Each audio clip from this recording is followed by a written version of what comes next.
Hi, and welcome to our course, Sec 111.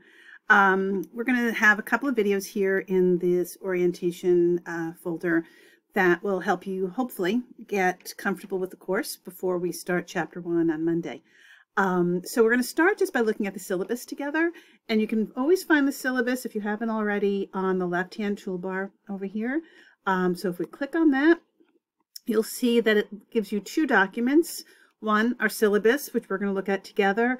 The other is our college policies document. I've taken out all of the information that is the same for every course on campus, like our withdrawal policy and things like that.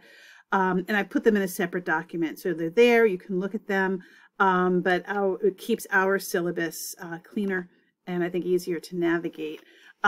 So when you click on it, it'll do this. If you want to see it as its own document, you can click where it says Open Syllabus here, and then we get an easier view of it.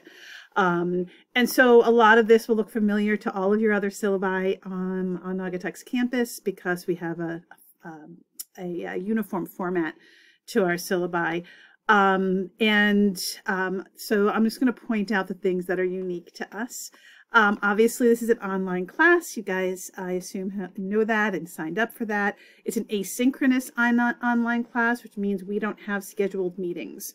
We do have due dates. We'll talk about due dates, but whether you work at 2 in the morning or 2 in the afternoon doesn't matter. So the first thing you're going to see here is how you can find me. I will encourage you, even though it's an online class, if you live in the Waterbury area, I know some of you may be taking this course from far away, but if you're in the area, I do encourage you to use my in-person office hours to meet me, get to know me. But if that's not convenient for one reason or the other, then the other option is virtual office hours where we have a video meeting and we still get to see and know each other a little bit. So I do encourage you to do that, not just if you're in crisis of some kind, which is what many students wait for, but even if it's just to help understand something that you're struggling with, or if you're feeling anxious about writing a paper or doing an assignment and think it might help to run some questions by me, those are all good reasons, and others as well, but all good reasons to see me in office hours. So my office hours are listed here on Tuesdays, Wednesdays, and Wednesdays.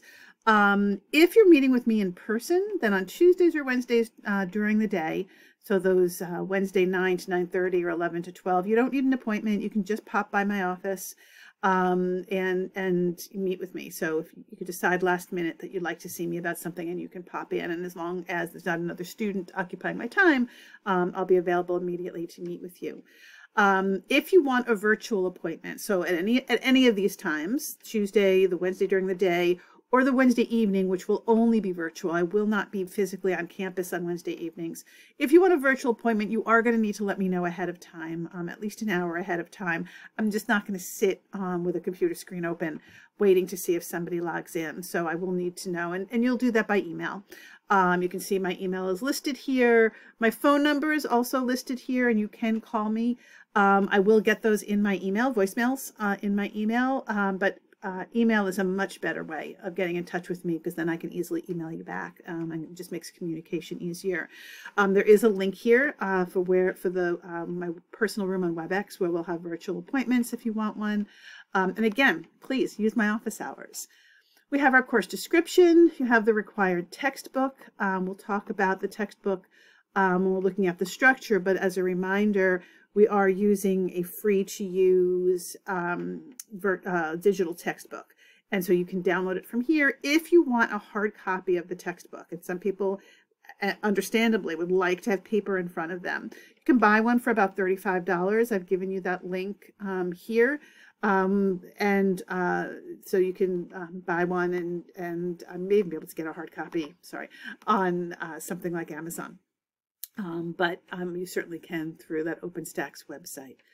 The other website that's useful to know about is this LibGuides for Psych 111. The library puts together research library guides, and they have one together for Psych 111. And there's actually in paper 1, I'll direct you to some of the information on that LibGuide for how to do research using the databases. There's guidance for APA style. It's a good resource.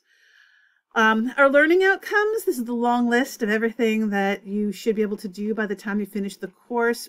I will break those down in each of our chapters, so you'll see some of these in each of the chapters as well.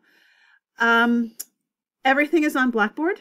Nothing is outside of Blackboard except where I lead you through to Blackboard. So there are some websites, YouTube videos, etc. that will be linked in Blackboard, but you don't need to go looking for anything else yourself except where you're completing papers.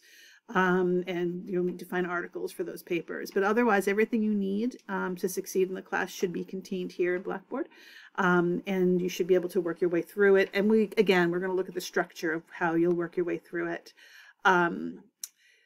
This table here is the colleges table, except that we work on a 1,000-point system. So I've changed it from a 100-point scale to a 1,000-point scale.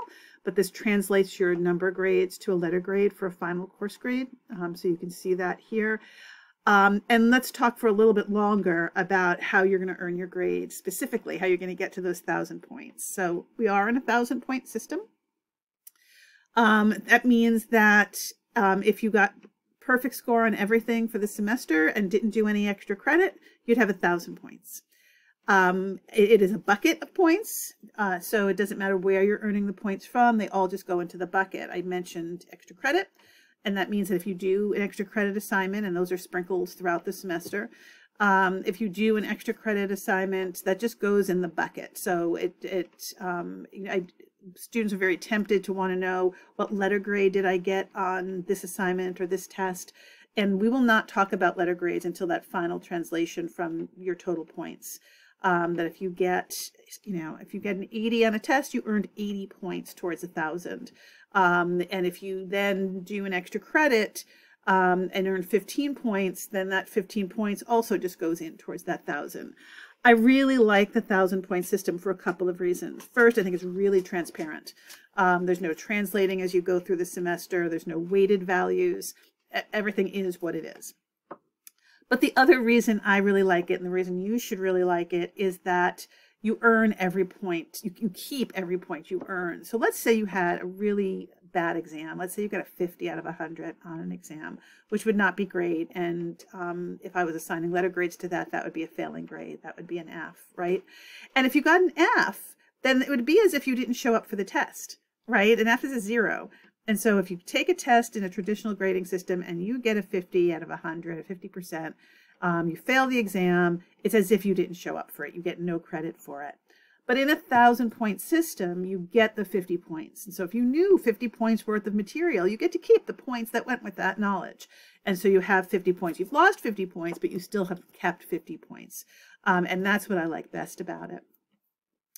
So to get to these 1,000 points, we have 4 exams.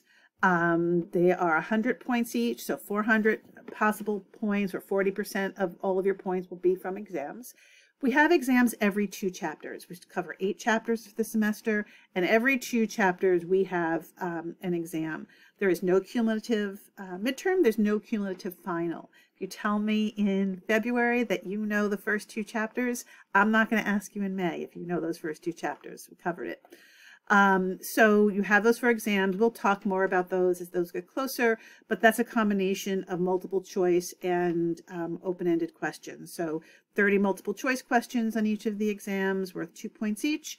And then there's 10 open-ended questions, kind of paragraph long answers that are 4 points each. And that's going to be consistent throughout this semester. You also have 2 short written papers. The first one is worth 130 points. The second one is worth 150 points.